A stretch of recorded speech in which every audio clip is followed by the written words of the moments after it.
This is the month of August 2014, and you're watching ZTV News. Now for your host, the woman who thinks lube is for quitters, Zontan. Greetings, my little zonelings, and welcome again to ZTV News, your regular source for updates, feedback, and news here on Zone Archive. Once again, our sincerest apologies for the delay in updates recently, but factors outside our control have kept us from producing on schedule. I didn't know jilling off to Harry Partridge/Fix was considered a factor. Dave, why don't you tell the audience why you're not allowed back at that petting zoo? Just open the goddamn mailbag already. That's what I thought. Our first letter comes from Trevor Hall, who writes, Hey Zone, first of all, happy almost Valentine's Day. Unless you're reading this after, then in that case, hope you had a nice Valentine's Day. Now down to the question. I was wondering how you first came up with and started everything you do, from Flash animation to just everything else. This is my first time writing to you, and I hope I hear a reply someday. Your fan, Trevor. Sent from my iPod. Thank you for writing, Trevor. But I'm afraid your question doesn't really have a straight answer since no one knows where or how Zone began. Some have said that Zone has existed since time began, subtly guiding humanity down the path of tentacles. Some say Zone is the internet itself, a digital manifestation of lust incarnate. And some say that Zone started an art blog in 1999. The world may never know.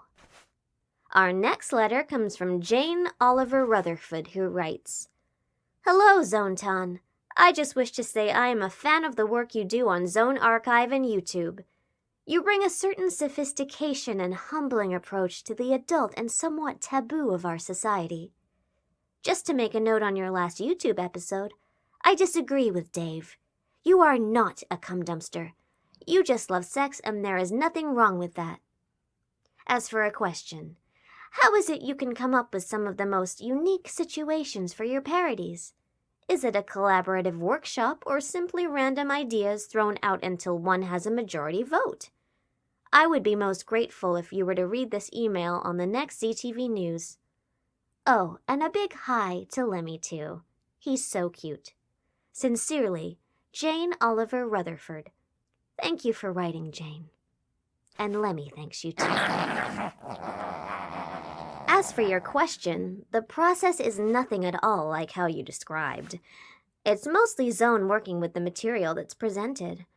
All decisions and ideas are only subject to what Zone thinks would work. This method does have its stumbling points, and nowhere was that more clear than during the Modifiers parody.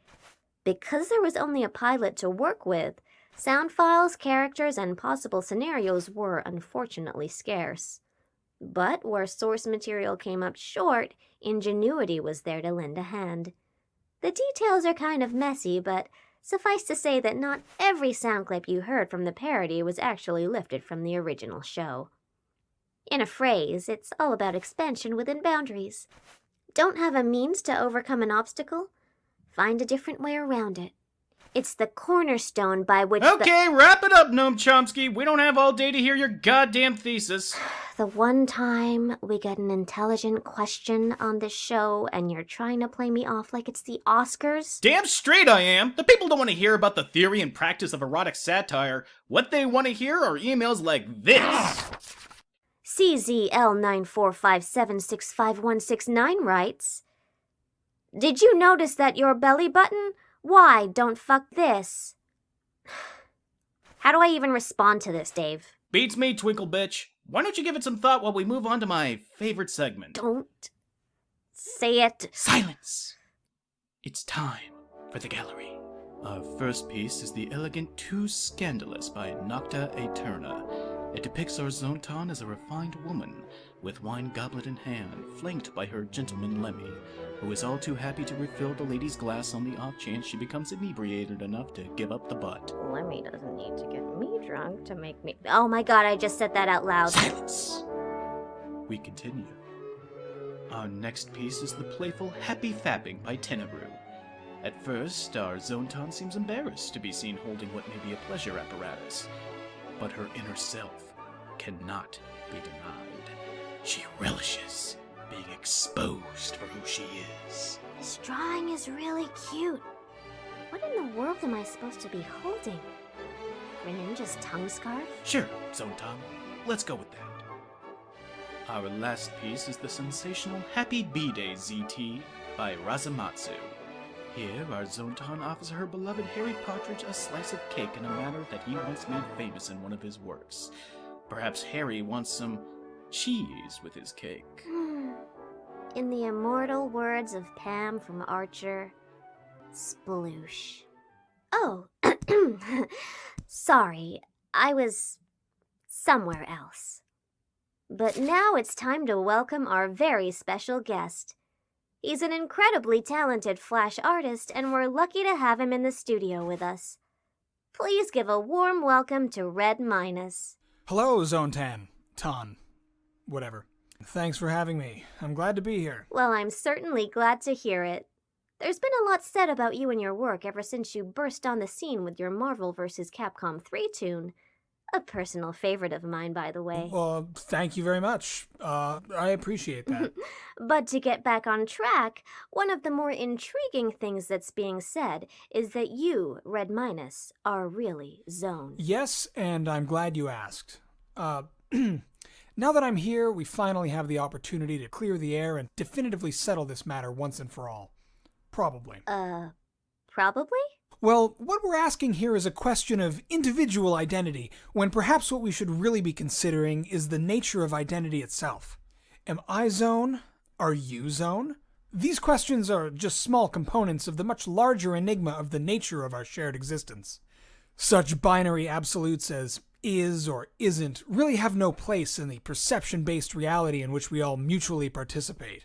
The very concept of an absolute personal identity is an entirely subjective, social, and metaphysical construct. I don't follow. While some will argue that an individual's perspective exists in a solipsistic vacuum, where one's own identity and the identity of others is a sole product of the perception of a viewer, it's equally plausible that an individual's existence is possible only through the shared perception of those who view and define that individual.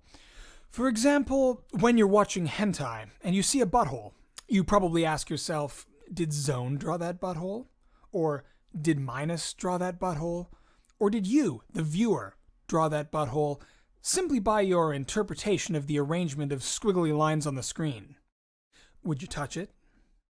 Would you give it a little kiss? Do you imagine it to be like one of those insects' mouths from The Naked Lunch?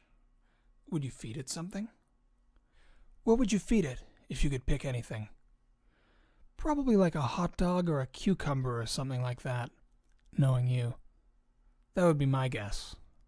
Like, I'm no expert on this shit, or maybe I am, but if I had to guess what you'd feed to a mouth-shaped butthole, I'd probably have to say something that's shaped kind of like a dink. Or have I gotten the wrong impression? Are you Zone or not? No. Well, maybe. It just depends who you ask at this point, really. I feel like we've covered that. Well, thank you for making that clear, but I'm afraid we're out of time. It's been lovely having you on the show. Look, I understand that it may be difficult to contemplate notions of such an intimidating magnitude, but it's tremendously important that we're able to consider these questions at all in the first place. I'm sure it is. Lemmy, won't you show him to the door? Come on, stop. We talked about this. What the fuck? Lemmy, what the fuck? We talked about this. Come on. Whoa. Where we going? Background check for guests.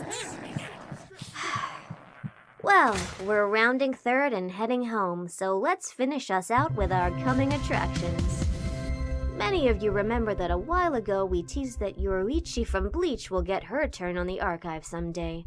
Well, I'm proud to announce that today is not that day. No, Zone has decided that the iron needs to be struck while it's hot, and has shifted focus towards Matoi Ryuko from Kill la Kill. Expect her to reveal even more skin on the archive very soon. That was the month that was here on ZTV. See you next time. And as always, I'm watching you, Fab. If you want to follow the show, be sure to subscribe on YouTube and follow us here on the Twitters using the links below. If you have any questions, comments, or fan art that you would like to see here, email Zoneton at zoneton@zonearchive.com. And don't forget about our new range of merchandise, available now at sharkrobot.com. Hey, Zoneton, What? you might want to lean back in your chair. Why? Well, you don't want to hit your chin on the way down, do you? What the hell are you...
Oh, God.